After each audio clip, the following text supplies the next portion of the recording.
आपको किसी ने 107 करोड़ का ऑफर दिया, आपने ठुकरा दिया। अर्चना जी का सवाल था कि क्यों?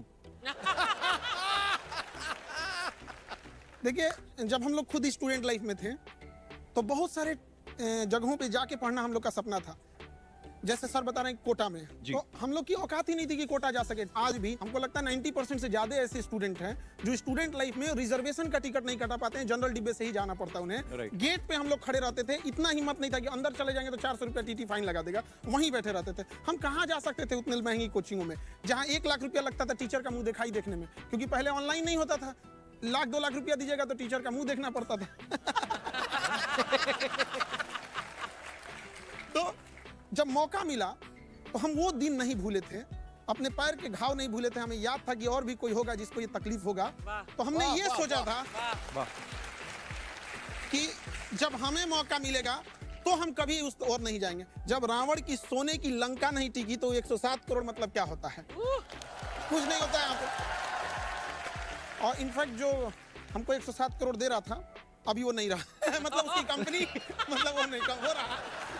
वो है। लेकिन वो 107 करोड़ आपको किस लिए ऑफर कर रहा था? उनके यहाँ ज्वाइन कर ले और अपनी फीस को बढ़ा दें हम यहाँ पे, तुरंत हो जाएगा। एक्चुअल में क्या होता है ना, जो ये ज्यादा फीस वाले हैं वो ये कहते हैं अरे वो उस लेवल का टीचर है इसलिए इतना सस्ता पढ़ा रहा है, इस स्टैंडर्ड का आना है तो तुम्हें अच्छे पैसे देने पड़ेंगे। तो हम लोगों ने क्या किया, पहले मेहनत की है कि उस स्टैंडर्ड पे जाए, फिर दुनिया का सबसे बड़ा एजुकेशन चैनल बनाए, उसके बाद सबसे कम फी में पढ़ाएं। हम अब कहो कि इस स्टैंडर्ड का नहीं है, दुनिया का सबसे बड़ा है, बोलो अब। तो अभी मुंबई रेलवे स्टेशन पे लगभग 100-150 बच्चे जॉब कर रहे हैं जिनको 11 रुपए में हम पढ़ाए थे लॉकडाउन में। 11 रुपए में। लेकिन वो 11 रुपए का आज नतीजा है और इतने कम फीस की पढ़ाई का नतीजा है कि आज कोई भी ऐसा डिपार्टमेंट नहीं है जहां पढ़ाया हुआ बच्चा नहीं है। ऐसा कोई डिपार्टमेंट नहीं है। और आपको ऑनलाइन एजुकेशन का क्या इंपॉर्टेंस है, एक छोटा सा एग्जांपल बताते हैं। अभी वो नहीं आ पाए यहाँ पे, जीशान, वो जो बैंड पार्टी होती है ना उसमें गाना गाते थे। बारात 2 घंटे खड़ी रहेगी तो दरवाजे के बाहर खड़ा होकर 2 घंटे गाना गाना है। आज पीसीएस अधिकारी हैं, मजिस्ट्रेट के पोस्ट पे आज के डेट में भी दौड़ते। अब हमें समझ में आता है कि इतने सारे सपने पूरा करने के आगे वो 107 करोड़ इतना छोटा लगता है ना कि लगता है कि बहुत अच्छा था, छोड़ दिए यहाँ पर। क्या बात। अलग सर के बारे में भी हमने सुना ना कि इनको भी किसी ने ब्लैंक चेक भेजा था, वो आपने अभी तक संभाल कर रखा हुआ सर? जिस आदमी ने यहाँ ऑफर दिया था उसी ने यहाँ दिया।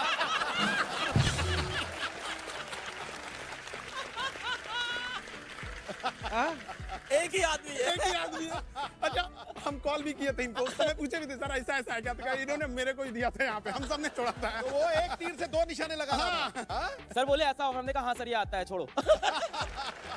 कपिल भाई बहुत से लोग जानते होंगे पर आपके शो में बहुत सारे नए लोग सुन रहे होंगे। तो मैम मैं 6th क्लास में था तो पिताजी को हमारा घर बेचना पड़ा था और फिर हम लोग किराए पे एक स्लम के घर में चले गए थे। वहाँ मैं रहा, मेरा बड़ा मन था IIT जैसे एग्जाम की तैयारी करने का। पर क्या होता है कि जब ऐसे घर में आप रहते हो जहाँ का किराया 1100 रुपये और घर में काम करने वाला कोई नहीं है तो फिर आपको पैसे कमाने होते हैं। तो 8th क्लास में ट्यूशन पढ़ाने लगा। तो टीचिंग मेरे लिए कोई सपना कोई पैशन कुछ नहीं था, मजबूरी थी। और मैं एक चीज़ बोलूँगा सर कि गरीब आदमी की ज़िंदगी में ना मजबूरी होती है काम करना, पैशन कुछ नहीं होता। पैशन हॉबी ये सब अमीरों के चोचले हैं। उस टाइम आपकी मजबूरी है कि आपको काम करना है, घर में पैसे लेके आने। तो मैं घर घर जाके ट्यूशन पढ़ाता था। वहाँ से पढ़ते पढ़ते फिर मेरा बड़ा मन था, बहुत मन था IIT की तैयारी करूँ, पर नहीं थे पैसे, कोटा नहीं जा पाया। कोटा में बड़ी अच्छी अच्छी कोचिंग हुआ करती थी। तो आप थोड़े देर पहले बोल रहे थे ना कि टीचरों का पढ़ाई समझ में नहीं आता था, तो मुझे भी यही लगा कि हमारे कॉलेज में प्रोफेसर भी यार मजा नहीं दिला रहे पढ़ाई के अंदर। और पढ़ाई में मजा दिलाना बड़ा गलत माना जाता है समाज में। ये पढ़ाई में मजा क्यों हो रहा है भाई? सीरियस रहो, सीरियस रहो, टीचर हो, गरीब रहो, टीचर हो, पैसा कमाना मत सिखाओ। क्यों ना सिखाएं भाई? अगर मैं बच्चों को पैसा कमाना नहीं सिखा रहा हूँ तो किस लायक बना रहा हूँ? फिर मेरा कॉलेज छूटा। कॉलेज छूटा तो ये था कि मेरे को पढ़ाना है अब, तो हमें फिजिक्स पढ़ाना था। फिजिक्स के बेहतरीन एजुकेटर एनवी सर। तो मैंने कहा कि एनवी सर से मैं पढ़ के पढ़ा लूंगा। फिर मैं कोटा गया। अच्छा सर मैं आपको बता रहा हूँ, कोटा गया और कोटा में मैंने कहा कि यार एनवी सर के मुझे वीडियो कहीं से मिल जाए। तो वीडियो बड़े महंगे थे, 80,000 टाइप के। तो कोटा में स्टेशनरी होती है, वो पेन ड्राइव में पायरेटेड। तो 4,000 रुपए में मुझे इनके वीडियोस मिल गए। Thank you sir. फिर मैंने उससे पढ़ा फिजिक्स घर आके। बहुत बेहतरीन एजुकेटर, मैंने कई बार तारीफ की है। मैंने पढ़ा इनके वीडियो से और पढ़ते पढ़ते मुझे समझ में आया कि यार जो कोचिंग मैं नहीं कर पाया घर के हालात की वजह से, वो बच्चों के लिए सही होनी चाहिए। तब मैंने कहा यार मैं अपना प्लेटफॉर्म लॉन्च करूंगा। क्या बात। और आपके ऊपर तो देखो अब सीरीज बन रही है हेलो बच्चों। हाँ टीजर आया उसका, देखा मैं। अलग सर की जिंदगी से, इनकी जर्नी से इंस्पायर होकर जो एक सीरीज आ रही है बड़ी कमाल की, पर ये कितनी बड़ी बात है सर? सर ये बड़ी बात है, पर इससे ज्यादा बड़ी बात मुझे अभी कुछ बच्चे दिख गए वहाँ बैठे हुए। हाय रोहित। हाँ, दोनों रोहित हैं। ये रोहित बैठा हुआ है। तो इस बार जब नीट का रिजल्ट आया, नीट मेडिकल का एग्जाम होता है, मैं नीट का रिजल्ट आते ही भाग गया जमशेदपुर, क्योंकि मुझे पता चला कि रोहित जो सड़क किनारे मोबाइल कवर बेचता है, वो नीट के अंदर सेलेक्ट होकर डॉक्टर बनने जा रहा है। अरे मैं उसके पास गया, वो रोहित बैठा हुआ है। क्या बात है। उसके बगल में रोहित बैठा है दूसरा रोहित शॉ। तो ये अपने स्लम से पहला IITian बना है रोहित। और बहुत बहुत मुबारक। बगल में वो लड़की बैठी है डॉली। ये 4 बहनें हैं घर में, और इनको किसी ने बोल दिया था कि तू क्या डॉक्टर बनेगी, पिताजी मेहनत करते हैं, बस चलाते हैं। तो इसने फोटो लगा ली थी कि अलग सर तारो क्या हमारे भाई चे क्या। मैं ऐसे परेशान रहती थी कि अब अगर पैसे नहीं हैं तो कोचिंग तो कैसे ही करेंगे। तो ऐसे मेरे पापा को और हम सबको पता चला कि अलग पांडे नाम का एक इंसान है जो पढ़ाता है, और उन्होंने 3,800 रुपये का एक बैच था और वो लिया था मैंने। और उसके बाद मैंने मेरा फर्स्ट अटेम्प्ट नीट का दिया था, उसमें मेरे मार्क्स आए थे 192, बहुत कम थे। फिर मैं थोड़ा डीमोटिवेट हो गई थी, तो मेरे पापा ने बोला कि यदि आपको अलग है, यदि खई टेंशन लेवा की बात, अच्छा। ऐसा बोला था। तो फिर इन्हीं से मोटिवेट होके फिर मेरा नेक्स्ट नीट का अटेम्प्ट दिया, उसमें मैं सेलेक्ट हुई और अभी मैं गवर्नमेंट मेडिकल कॉलेज में हूँ। तो जो कुछ भी है सब अलग सर की वजह से है। Thank you sir. Thank you.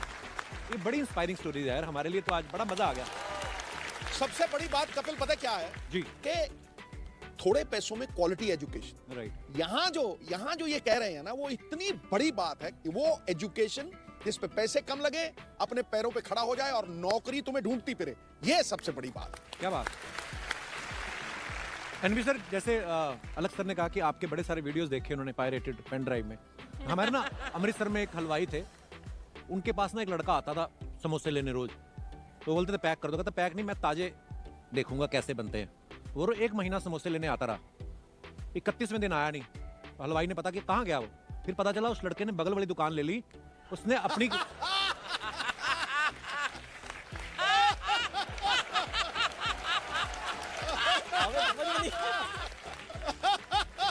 आपको क्या लगता है उस हलवाई को खुशी हुई होगी? उस हलवाई को खुशी हुई नहीं हो ये मेरे को नहीं पता, बट अभी तक शिक्षा को बहुत पीछे रखा गया। मैं कहता हूं हमारे देश में 24 करोड़ बच्चे हैं, ऐसे 30 लाख लोग चाहिए। हम तीनों के आने से कुछ नहीं होगा। 30 लाख लोग चाहिए। क्या बात। मैं एक बात के लिए और धन्यवाद देना चाहता हूं। आज जो मैं सपना जी रहा हूं यहां बैठकर, मैं जब पढ़ाना शुरू करा था तब भी मैंने कभी सपना देखा ही नहीं था कि हम ऐसे शोज में जाएंगे। आपने यहाँ बिठाकर वो सम्मान देकर आज पता नहीं कितने शिक्षाविदों को शिक्षक बनने के लिए प्रेरित करा है, शायद आपको पता भी नहीं है। अरे सर, हमारा सौभाग्य है कि आज आप आए हैं और बड़े सारे लोग प्रेरणा लेंगे। और ये बड़ा अच्छा लगता है देखकर। देखिए यहाँ पे 2 लोग बैठे हुए हैं लोग यहाँ पर, ये इनके पायरेटेड वीडियो से पढ़े थे, बावजूद इनको इस बात की खुशी है कि ये यहाँ पहुंचे, न कि जलन है। ये चीजें बहुत इससे कोई लीगल एक्शन तो नहीं होगा ना? सर लीगल एक्शन का टेंशन नहीं लिए, बहुत पुलिस पढ़ाए हम लोग यहाँ पे। आप बोले ना कि वो समोसे वाले को जलन होगा कि नहीं होगा। माँ बाप और शिक्षक चाहता है कि इनके बच्चे इन्हें हरा दें। हमें हारने में खुशी होती है बच्चों से यहाँ पर। क्या बात। क्या बात है यार। कपिल भाई, क्या बात मैं एक बात और कहना चाहता हूँ कि जिस कंपनी की सर लोग बात कर रहे हैं चेक आए, वो भी मैंने आज तक कभी रिवील नहीं करा। इतना बड़ा चेक 700 करोड़ रुपए उन्होंने बोले नितिन, कल 684 टू बी प्रिसाइज मेरे व्हाट्सएप में मैसेज है। This is first time when I am revealing this. 684 crore in my account. Second day आपको ट्रांसफर होंगे, आपकी सैलरी 15 करोड़ होगी मेरी खुद की, उसके बाद और आपको हमारा पूरा सेगमेंट संभालना है। It's a huge amount for anybody, I think. बिल्कुल। जो भी यहाँ पे बैठा हुआ है। पापा ने बोला यार तुझे बच्चों से प्रेम है, तुझे आनंद आता है। माता जी बैठी हुई है, अपन क्या लेके आए थे, बहुत है अपने पास, जो आ रहा है वही अपन से नहीं बीत रहा है। एक बात कहना चाहता हूँ कि मंच बहुत बड़ा है। जितने भी इन्वेस्टर्स मुझे सुन रहे हैं, देश में जितना आप पैसा पंप इन कर सकते हैं करिए। हमारे देश से बड़ी शिक्षा कहीं नहीं है और इससे बड़ा परोपकार कहीं नहीं मिल सकता। बहुत सारे लोग, मेरा स्टूडेंट यहाँ पे बैठा हुआ है कि सुमित भट्ट, इसको मैंने लड़की के साथ पकड़ा गार्डन में। ऐसे बहुत सारे बच्चे, हम पहले क्या करते थे, गार्डन में चले जाते, बच्चे क्या करके बंद करके चले जाते हैं, किसी लड़की के साथ बैठे हैं, तो मैंने इनको पकड़ लिया और उसको डांटा। ऐसे बहुत सारे किस्से हैं और he is doing wonderful in edtech space. ये एडटेक में बहुत बड़े काम कर रहा है, इसकी बहुत बड़ी कंपनी है खुद की।